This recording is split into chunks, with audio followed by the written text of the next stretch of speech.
Hey everyone, this is Jane with Barlow Herbal, and in this video I'm going to cover a very popular plant for many herbalists and people who start using herbs, and that is the elder plant.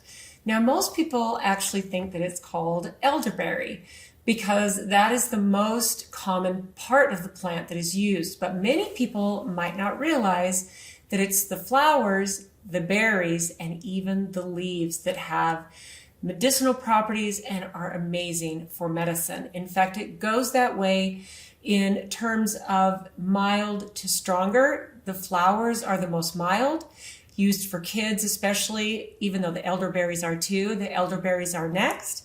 And then the leaves contain powerful medicinal properties as well. Now, if you are familiar with elderberry, you've researched it even a little bit, you know that there are some really important things to know about elderberry, its use, how to identify the parts of the plant that you use, what they look like, because the elderberry plant has traces of cyanide, which sounds like, oh my goodness, I'm going to want to stay away from this. But I have extensive, not just experience as an adult, but with my dad, and the elder plant is what he called it. It is such a beautiful plant. It's a tree, it's a shrub, and it can get between 6 and 10 feet tall. So it is a really, really big plant, and there's a ton of cool stuff that I'm going to tell you about as far as growing it and then how to use it medicinally, because it is such a popular plant. People are used to getting the supplements, but it's really, really fun to learn about and grow yourself if you live in the right climate, which here in Utah, there are elderberry plants in several of my friends' yards. And there's a beautiful botanical garden called Red Butte Gardens, and they have elderberry too. So it is something that likes the warmer weather, likes the moist soil, it likes full sunshine, but it can grow and be a perennial plant in climates that are a little bit harsher. So it's a pretty hardy plant. Now, this plant originated out of Europe. What I found here is native to Europe, particularly the southern regions, but it's also found in parts of Asia and North America, okay? Which, for me, I grew up learning and loving the elderberry plant. We used to do elderberry syrup, we did elderberry jam, and of course, my dad made elderberry tincture. And that's something that he did not bring into a product, but last year, at the beginning of the year, I brought out a lemon balm and elderberry, and I brought it out in a tincture, and I also brought it out in a syrup or a glycerite, because it's such a good combination, and it tastes so good for kids. And I know adults like the syrup too, or the glycerite. What I found a couple of really cool historical fun facts about elderberry. So it is really well known in ancient medicine. In fact, Hippocrates called the elder plant the medicine chest of the people. That was a direct quote. And we know Hippocrates is the father of modern medicine. And this really is something that belongs in every person's home apothecary. And I would say if you live in a place where you have the room to grow it, or you definitely have the climate to grow it, this should be something that I would definitely add into your medicinal herbal garden, because it's a beautiful tree or shrub as well. In European folk tradition, they used it to ward off evil spirits, and in some region, elder trees were considered sacred. If you look at these plants that have a deep, rich history and centuries worth of medicine used for people, these plants are considered sacred because they, like for example, and I'm going to go through all the health benefits, but the elder plant is really good for respiratory issues and respiratory infections. So it's something that should be considered sacred because it does so many things for human health that could actually take us out, right?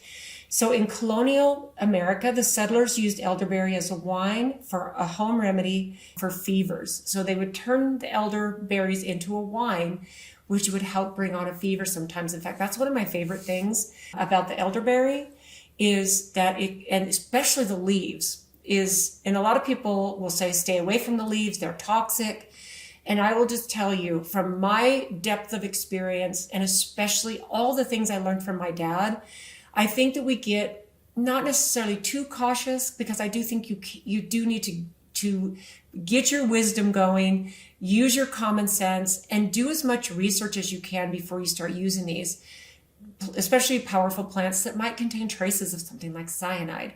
I mean, there are other fruits like the chokecherry and apricots, and some of these pitted fruits also contain traces of cyanide, right? Or even arsenic. I think that B17, which is laetrile, is found in apricot pits, and it's found in apple, the seeds of an apple.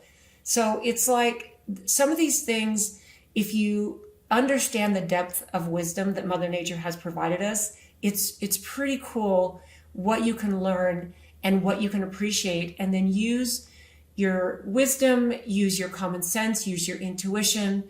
And if there's something you don't feel comfortable with, of course, you should never just jump in and start eating things and cooking with things, hoping to see how it goes. I would never, ever suggest that. In fact, as always, the information I share with you is not meant to be medical advice. This is always just to entertain and educate you. So always do your due diligence, especially with something as powerful as the elder plant. And it is, from my experience, extremely safe for kids. You do need to prepare it right. Make sure you have the right species of plant. In fact, the elder plant I'm going to talk about today is Sambucus nigra. So you want the berries that once they come up into berries and they turn and they ripen, they're almost black. They're like a black, super dark purple. If you have a species of the elder plant that produces red berries or green berries, and that's how they ripen to red or they ripen to green, those are the ones you want to stay away from, because those are not the plants that you want to bring into elderberry syrup or make into a jam or however else you're going to use it. Okay, so it is very important the species of plant that you use. In herbalism, the flowers were a staple in remedies for colds, flu, and fevers because they encouraged sweating.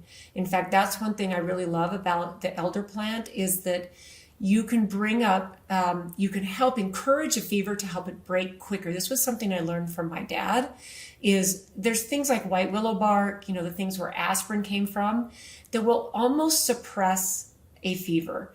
So to me, if you're trying to get rid of a fever, it is helpful to take, one of the things I remember very clearly was elderberry leaves steeped into a tea to help break a fever.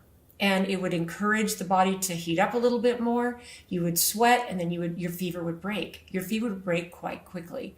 So while there might be a ton of cautions, and I think this is for the everyday person who doesn't know a lot about medicinal herbals, growing these plants in your own yard, and then consuming them, preparing and consuming them for yourself and your family. That's always something that I like to encourage, because plant wisdom is starting to come back, and so many people are interested in utilizing these things, not just growing them in their yards, but how to make them. What part of the plant do you use? How do you make them into different things to consume? One of my favorite things to do is to dry the ripe berries, to dry them and then grind them up into a powder and encapsulate them. Or dry them, crush them up, and then put them into a tincture. Super easy. Tincturing them, the ripe berries before you dry them, is not something that I typically would do, but you can take the ripe berries, cook them down, and make them into a syrup or a jam. And you can use this all season, all winter season. You can give this to your kids quite safely. The leaves, I would say, are for the adults. So I'm kind of jumping all over here, but the leaves are something that do contain a higher amount. And from my experience and my deep knowledge of this plant, it would be very, very difficult to do yourself harm. You might get a stomach ache. You might feel a little bit nauseous. But I think that there's enough research you could do on your own, and then if you have the ability to grow this plant in your yard, you definitely should. and have some fun with it because it's beautiful. And I'm going to go over a couple, in fact, this might be a really good time, a couple things about growing elderberry. Now, elderberry is, like I said, it's considered a tree or a shrub because it will get 6 to 10 feet tall. So it can be tall and beautiful. It's going to produce all these beautiful white flowers. And then the flowers are going to turn into the beautiful berries. And don't pull the berries when they're green. Let them ripen to a dark purple, almost black. So Sambuca nigra is the botanical name for the elder plant with the berries that are black. And medicinal and edible, nothing like spreading elderberry jam on toast, especially if it's homemade out of your own garden. Now, the elderberry plant likes to have space because it puts up suckers, like almost like an aspen tree or a sumac. If you've ever grown a sumac and you've decided you don't want it in your yard, it's very, very difficult. You can't just chop it down. It will send out, it'll be like, I'm going to live, and it will send out suckers everywhere. Well, the elder and the elderberry plant is a little bit like that as well. So what I would suggest, if you have space to put a plant or two in your yard, plant them about 6 to 10 feet apart because they're going to send up shoots. And you can dig them up, but the shoots that come up, if you don't want a whole bunch of elderberry plants growing and creating a whole bunch of, they're just going to proliferate all over.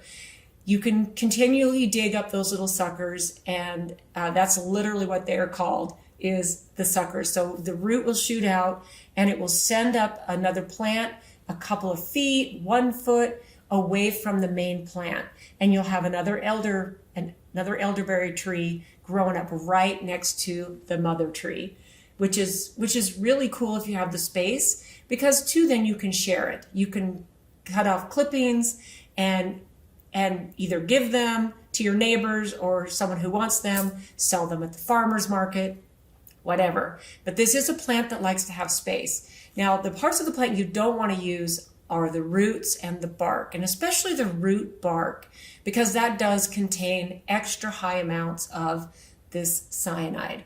Naturally occurring, just very, very important to know.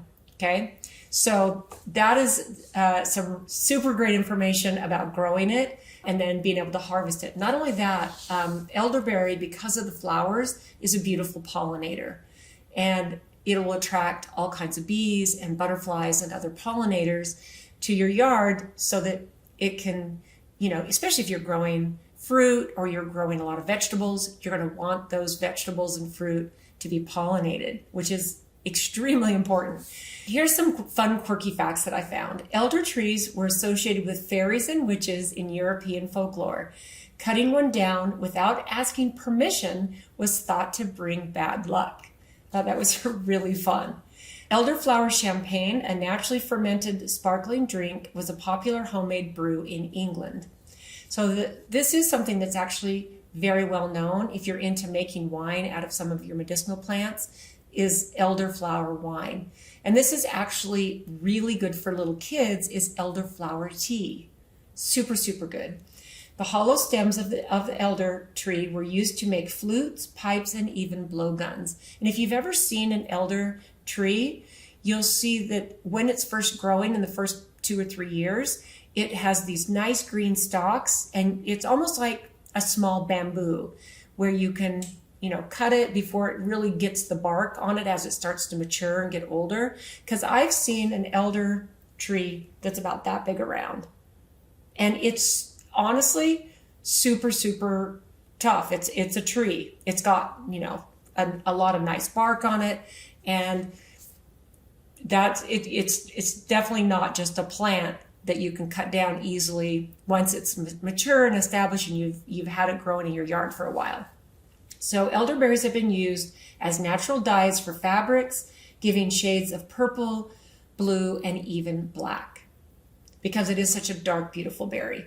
Now, if you're ever harvesting your elderberries, you want to make sure to pull out any red ones or any green ones. I've made elderberry syrup and not gotten all the red or the green ones out. And cooked it down, and I've never, ever, ever had an issue. So I think that just be, as diligent as you can, pull out as many as you can. But the cool thing about heating up elderberries, especially to make into a syrup or a jam, is that the medicinal properties of the elderberry are super, super strong. And heat, especially higher heat for long periods of time, is not going to destroy the medicinal properties of your elderberries. That's one reason I believe it's so popular, especially elderberry syrup for kids. It's got so many health benefits. Preparation matters. Always cook the elderberries before consumption, and that does destroy most of the harmful compounds that are in there. Okay, and even just saying that might make some people go, oh, I'm not going to touch elderberry. Like I said, elderberries, the leaves, the flowers, those are your three most used parts of the plant. Those are the only parts of the plant that should be used, not the bark and not the roots. Very, very, very safe. You just, for the most part, need to know what you're doing. I did find this, that elderberries may interact with immune suppressing medications or diuretics. So that's something important to know.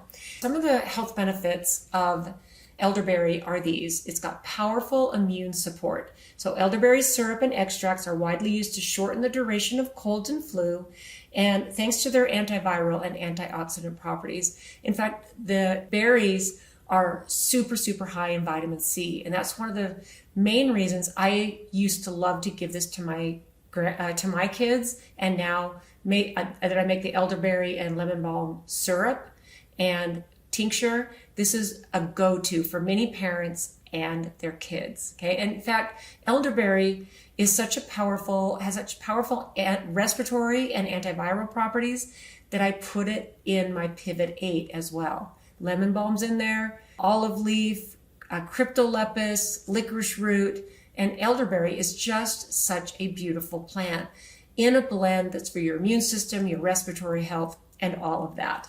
It's rich in antioxidants, like I said, vitamin C, powerful anti-inflammatory properties, respiratory health.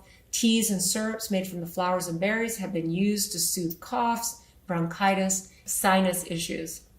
And then one thing I super love about it is that it's really good for digestion. And this is something that I've paid close attention to because you might have heard me talk about this in other videos, but I have always had a little bit of issue with my digestion, and it's caused me to be super, super careful with what I eat, what I drink, and to pay attention to what I put in and how my digestive tract works. That's one of my favorite things about elderberry besides all the other stuff. And it's delicious. You make an elderberry jam and spread it on a piece of homemade sourdough bread. Oh, so, so good. Now, here's something really cool that I found. I'm going to end it with this. So I looked up if there's any modern studies that show in modern science where we are here in 2025 and recently, have there been some studies proving that elderberry works like we know it does from all these centuries? And yes. So I found that in 2019, there was a meta-analysis of randomized controlled clinical trials showing that black elderberry, people who supplemented with it, helped to treat upper respiratory infections, particularly reducing both severity and duration of colds and the flu. So think about what happened right at the end of 2019, where the world was, what we were getting ready to tip into. And then in 2021, there were 5 randomized trials examining elderberry for prevention and treatment of viral respiratory illnesses. Findings suggested elderberry may reduce the duration and severity of colds and influenza in all 5 of these randomized clinical trials. Clinical modern trials, 2021. And then here's one from 2024. There was a randomized controlled trial where participants consumed elderberry juice daily for 1 week. 1 week. Results indicated improvement in the gut microbiome, so think about digestion, better glucose tolerance, enhanced fat oxidation, and lowered blood glucose levels. Okay? Clinical trials, randomized trials, controlled trials. I actually really, really love going into modern science where if you look and you do a little bit of digging, you can find these studies that are being done that might not be splashed around because we can't have too much good information about the power of herbs and herbal medicine out to the people. So the people have to go digging for it, right? So then I found one from 2023. They reviewed scientific studies on Sambucus nigra, the flowers and the fruit, confirming their anti-inflammatory, antioxidant, anti-cancer, immune supportive, antiviral, and antibacterial activities in various in vitro and in vivo models. Okay, there you go. They're studying it for all these issues. Now, I found another one in 2023. They characterized elderberry extracts and found them to exhibit anti-inflammatory, antiviral, anti-diabetic, and immune-boosting effects, reinforcing the multifaceted health potential of all of its phytochemicals. You know, this is where modern medicine is finally catching up to what humans have known for a long time. And the interesting thing is, if you were to look back into old medical journals, 400-500 years, when they first started writing down their findings and making notes, you know, about what was, you know, happening with plants, this is where most of the study happened. But as we all know, you cannot patent Mother Nature. So we have to take something from Mother Nature and make it something synthetic in the lab so that it can be marketed to people. And then all these, you know, herbal remedies have been kind of brushed to the side for decades, you know, 100, 150 years now, but now it's rushing back. To me, it feels like it's a tsunami of interest in people using things that they can grow in their own yard or they can find a good source for and start incorporating it into their health routine. Super amazing. In 2023, there was a study at human clinical trials that standardized the black elderberry extract, and they found that it significantly reduced the severity and duration of upper respiratory symptoms and immune system and antioxidant, and then it just kind of goes on. So this was just from 2023. So what I would say is this is a plant that does take some wisdom and some research. If you're going to be growing it yourself and then pulling the leaves, the flowers, or the berries off and making them into things that you can consume for your family. You can very, very easily, as many of you are aware, you can easily get these in a health food store. There's supplement companies like My Herbal Company that makes products with elderberry in it. So we actually have the Pivot 8, which has elderberry along with 7 other herbs. We have our lemon balm and elderberry tincture and syrup. And then we also have elderberry in our very popular herbal throat spray. So this is a plant that, you know, is something that needs to be, I believe, in your top 10. Should be in your herbal medicine cupboard, either in tincture form, available as a tea, or even as capsules. And if you feel so inclined, look into growing an elder plant. In fact, I really love it if we just say elder. This is an elder plant. It even has kind of a age-old wisdom sound to it, even though elderberry is what most of us are familiar with, but this is actually called the elder plant. If you do want to grow this in your yard, make sure you look for Sambucus nigra, because that is going to be the black, dark purple berries that you can make into the medicine. So I would love to know what you think about the amazing elder plant, and do you use it, and in what form? And what did I leave out? So thanks for tuning in today, guys, and we will see you in the next one.